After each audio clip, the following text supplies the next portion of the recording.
You wake up already tired, not from lack of sleep, but from the weight of your own thoughts. Your phone sits in your hand like it's supposed to have answers. It doesn't. No messages that matter.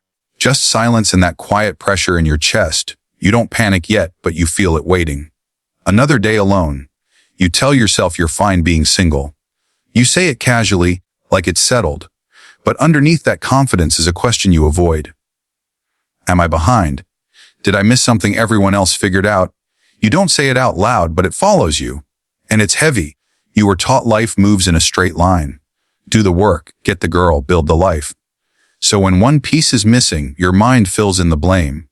You assume the absence means failure, but no one warned you that timelines are social pressure, not truth.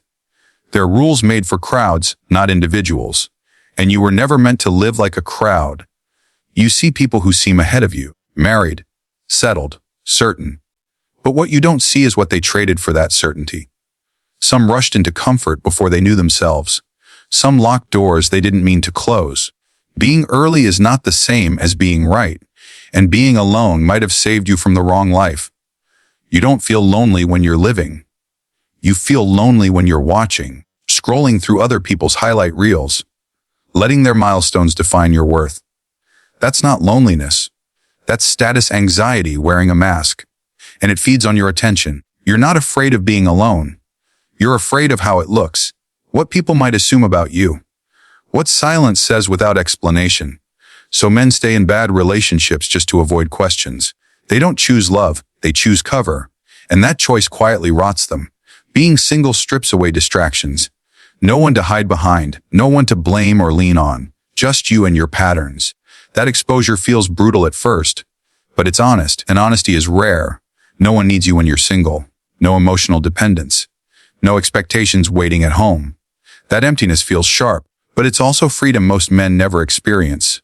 When no one needs you, you finally hear yourself. And that voice matters. There may have been a time when your life got quiet, too quiet, fewer conversations, longer nights.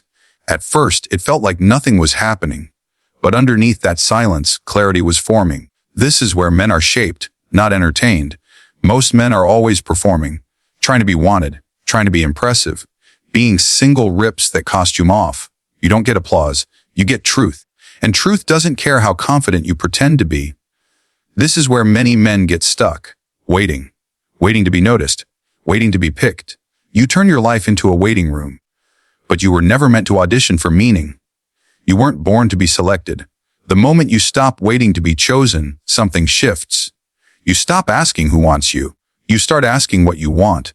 That question scares weaker versions of you, but it wakes up stronger ones. Power returns when you choose your direction, not when someone validates it.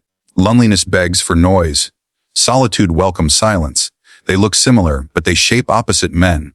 Loneliness weakens you. Solitude sharpens you. One drains your energy. The other builds it. Some men can't sit alone without distraction. Music videos, endless input, because silence asks questions, and some answers threaten comfort. But the man who can sit with himself without running, he gains something dangerous. Self-command. You think being single means lacking a relationship, but you already have one, with yourself. And for many men, that relationship is abusive. Constant pressure, constant comparison, no patience. Ask yourself something uncomfortable. Would you want to spend time with someone who talks to you the way you talk to yourself? Always rushing, always criticizing, always reminding you what you lack. That's why being alone hurts. You're trapped with someone who doesn't respect you yet. Some men disappear for a while. No dating, no chasing. Just work, training, learning, silence. When they return, they don't cling. They don't beg, because they're no longer trying to escape themselves. Rushed love feels warm at first, but it's built on fear. Fear of being alone. Fear of missing out. That fear always sends the bill later, in resentment, in regret. Being single isn't an identity. It's a season, and seasons have purpose. Winter isn't failure. It's preparation. Roots grow in the dark. Strength forms quietly. This season is asking something from you. Not patience. Participation. Who are you becoming while no one is watching? What are you building without applause? These answers matter more than relationship status. Because they last. You don't need to race anyone. Their life is not your measurement. Their milestones don't define your worth. You're allowed to move at your own speed. to build depth instead of display. That's not falling behind. That's choosing deliberately. There will be days this still hurts. That doesn't mean you're weak. It means you're human. But you don't turn back. You don't abandon yourself just to feel wanted. You walk forward anyway. And that's strength. Stop asking when someone will come. Start asking who you're becoming.